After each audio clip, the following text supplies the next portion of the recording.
We're joined live by long-term care advocate Vivian Stamatopoulos, professor at Ontario Tech University. Vivian, good to be speaking to you this afternoon. It's been a while.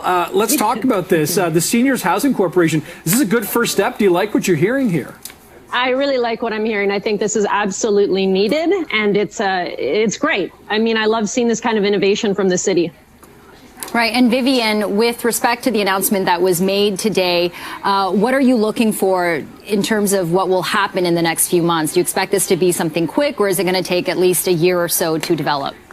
Well, I mean, this has been under development for a couple years now. So, you know, it was a three-phase study, the first phase starting in 2020. So it's really wrapping up now and ready to go. I think what is most exciting is that when I hear from families in the community, one of the biggest struggles, and that's for families not exercising long-term care as an option, is that they don't know where to go for help. And this is a prime example of why this initiative is so needed, because it has care coordinators that make sure that they are able to help these tenants out and really connect them to the community and get them the resources they need as really a viable alternative for people who do not need the kind of high level of care as required by long-term care residents that we typically speak of. So I think it's absolutely needed. It's a really great initiative, and I think we need to be scaling this up in the years ahead.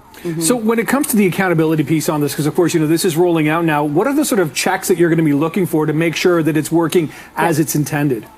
Well, I mean, my first fear is always, is this actually going to be working? Are there going to be enough staff to make sure that they're properly assisting the tenants? Are we going to make sure that these buildings are safe and they are, kept up to date? Because you hear some horror stories here and there about the nature or the quality of these facilities. So obviously I'll be keeping a close eye on that. And, I'll be speaking up if I hear anything. But, listen, at the end of the day, 1 in 6 Toronto seniors lives in poverty. So, this is a drop in the bucket for what we need, but it's a really great initiative, and we're going to need to see more of this to help, seniors, which disproportionately live in poverty. Yeah, and you use that word poverty.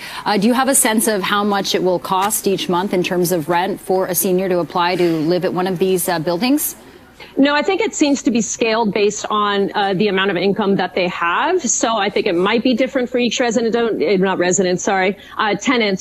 Don't quote me on that. But the details aren't there in the releases. But in any event, it will be affordable, and it will be catered to that person's total income. And this is municipal, so this is a not-for-profit model, Vivian. Yeah. How do you, do you hope the private sector is kind of taking a look at this and could create something similar to sort of create similar, I mean, would that even happen, right? I mean, when I think of something similar to this, I think of retirement housing, right? And, I'm here from families that are charged $10,000 upwards for retirement housing. So this is not something that you would do if you're looking to get a profit. And it's very clear that this kind of more public-facing, more really equality-based initiatives really come from the city. You don't see this in the for-profit industry, and I doubt you ever would. Okay, well, it seems to be a good first step. Vivian Stamatopoulos, professor at Ontario Tech University and long-term care advocate. Thank you for joining us. Thanks so much. Thank you. Anytime.